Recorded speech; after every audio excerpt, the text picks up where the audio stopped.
Salut tout le monde, j'espère que vous allez bien. Je réponds à quelques questions pour vous aujourd'hui.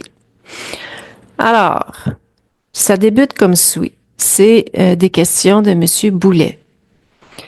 Il dit, comme le médium est l'opérateur qui ouvre le canal de communication avec la conscience sont une interférence, comment peut-on s'assurer avant une séance de leur efficacité, intégrité dans la séance?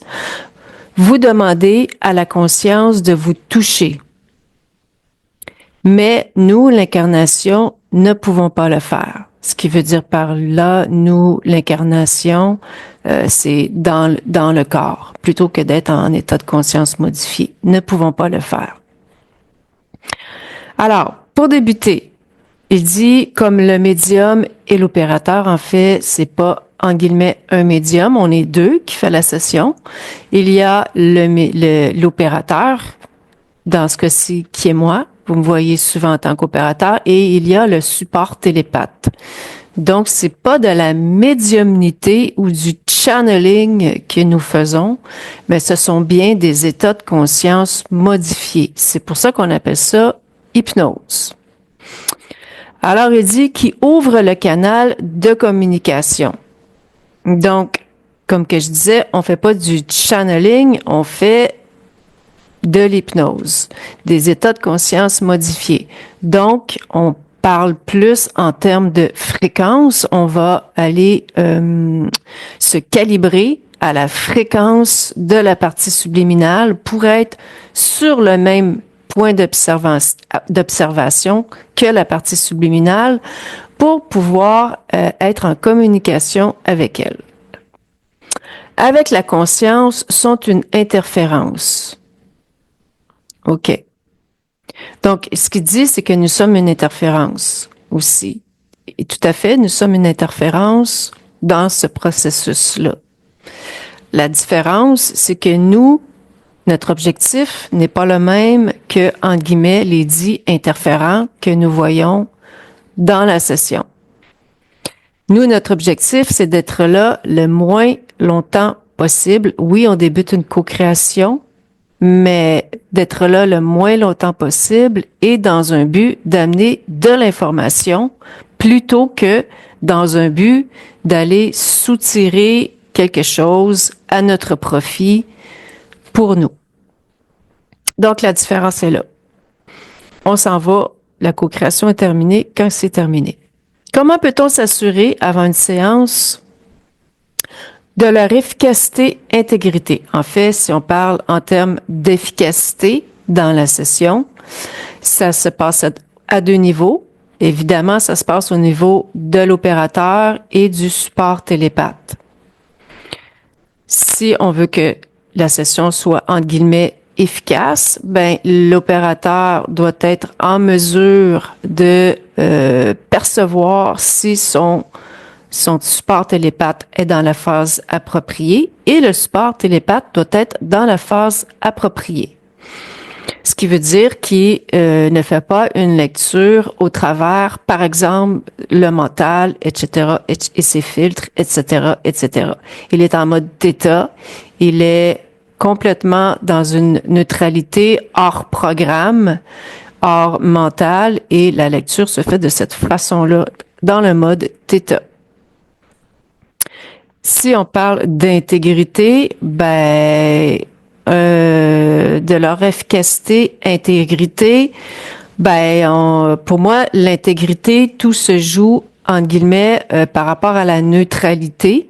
Évidemment, l'intention de la session, mais dans la neutralité, et pour moi, pour que la neutralité soit le plus possible, on n'est jamais dans l'absolu, mais le plus possible être sorti de croyances, de programmes qui sont issus de nous, notre évolution, de comment que nous avons évolué, grandi dans notre vie. Ça l'amène des programmes, des filtres.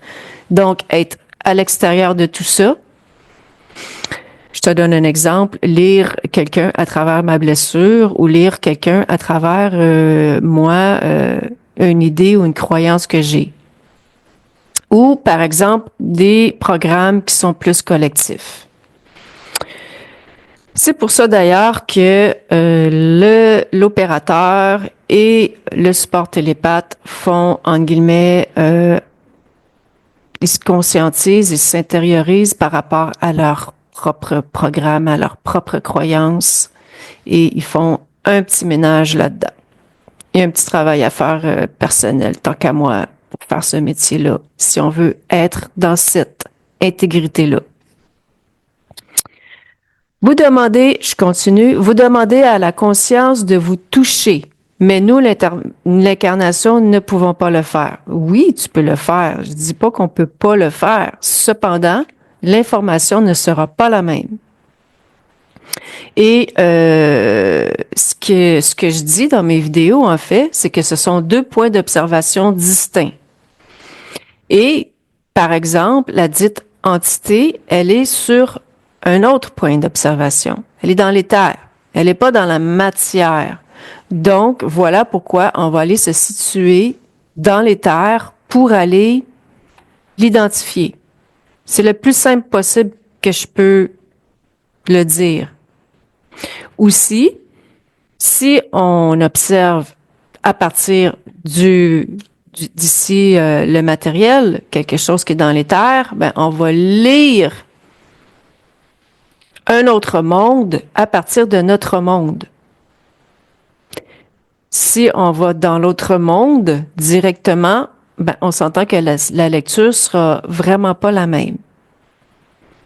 Donc c'est pour ça, par exemple, que on peut en clairvoyance percevoir une entité qui est sur une forme au travers une clairvoyance, par exemple, qui est, je sais pas, moi je dis n'importe quoi, un désincarné ou une fée. Et quand on arrive dans l'éther, avec les outils de l'éther, les outils de la conscience, qui sont pas les mêmes outils de la matière, on vérifie l'information, on arrive sur autre chose. C'est ce que j'explique. Donc, c'est ce que je pourrais te dire par rapport à cette question-là. Je continue dans les questions. Deuxième question. Quand l'opérateur communique avec une conscience interférée, la ligne est parfois mince entre une suggestion et un ordre. Exemple, sors ça de toi, débarrasse-toi de ça. Comment être sûr que l'opérateur ne franchisse pas la limite?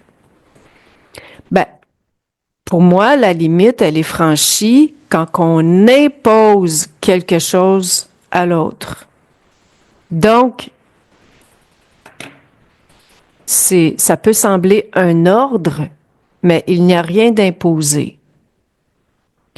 Pas du tout. Même que dans des cas qu'on peut dire second degré, où est-ce que on veut pas intervenir dans l'espace de quelqu'un d'autre, mon but, c'est de faire tout tenter avant d'intervenir dans l'espace à quelqu'un d'autre sans qu'elle le sache. Pour moi, ça, c'est m'imposer. Ça, c'est m'imposer dans la création d'un autre. Mais là, ici, qu'est-ce qu'on fait plutôt? C'est que je dirige. Je dirige. Et pourquoi je dirige? Parce que il y a plusieurs raisons. Mais la première des raisons, c'est que moi, en tant qu'opérateur, j'ai une stratégie à adopter pour me rendre à la fin de ma session. C'est le rôle de l'opérateur. Mon objectif, c'est quoi? Ben, c'est que la partie subliminale elle soit dans son plein potentiel, qu'elle comprenne le mécanisme de l'interférence et que elle soit libre, évidemment. Et pourquoi que on conduit de cette façon-là en début de session? La partie subliminale est dans le jello total. Elle est implantée, elle est dans l'illusion, donc c'est pour d'un minimum débuter la direction.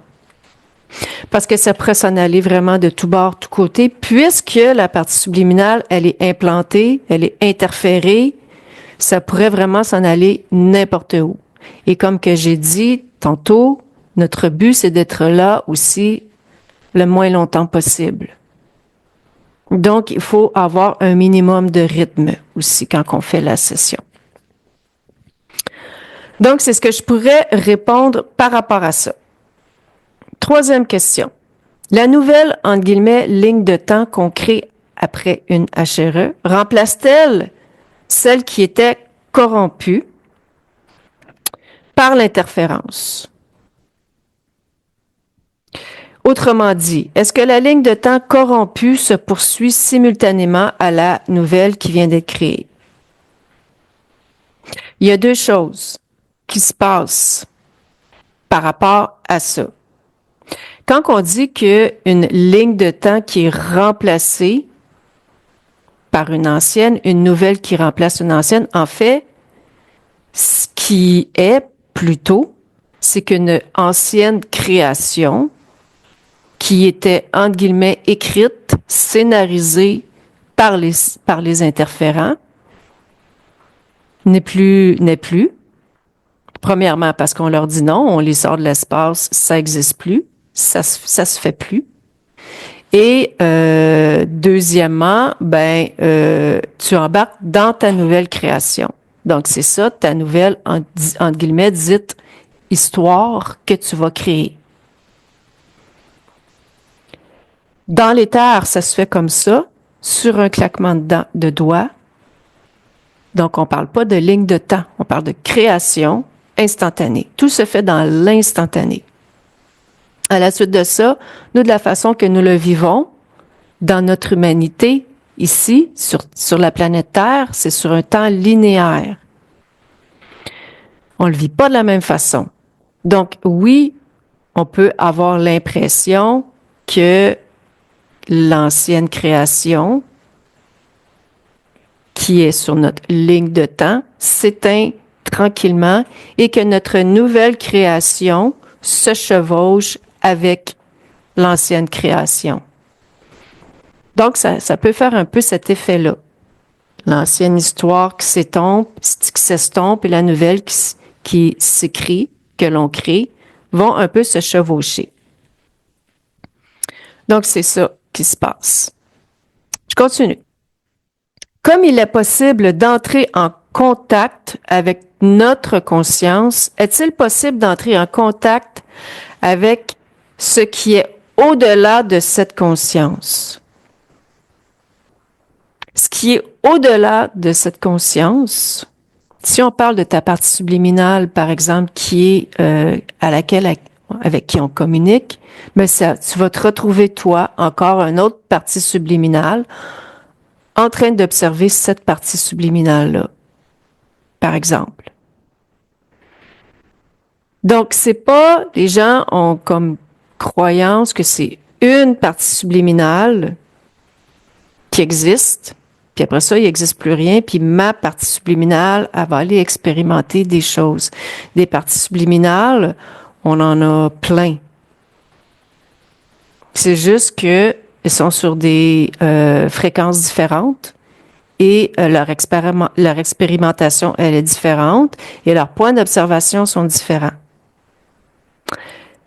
Mais il n'y en a pas une qui est plus que l'autre. Il y en a peut-être qui ont plus de points d'observation, par exemple.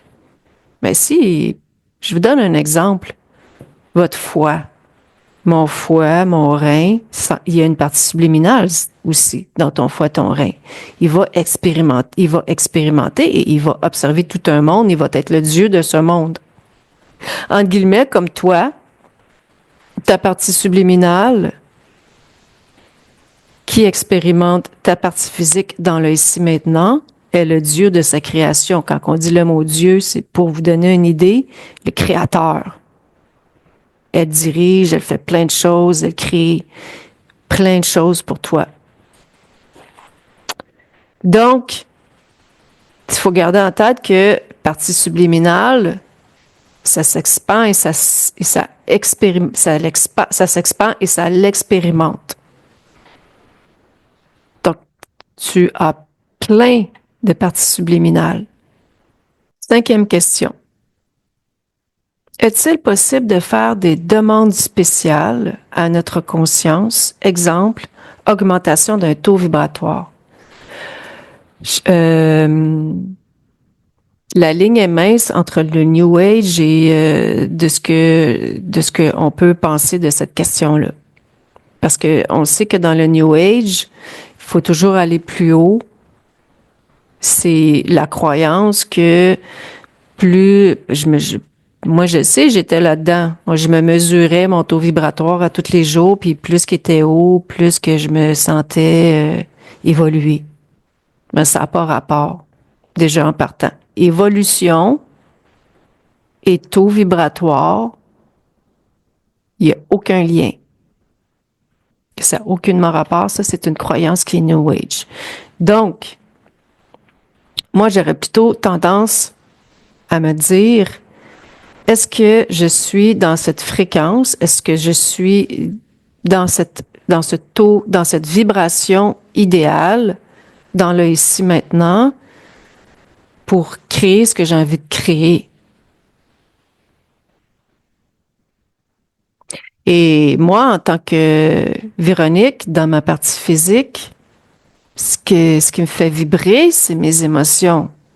Donc, je vais me demander quelle émotion suis-je en train de ressentir.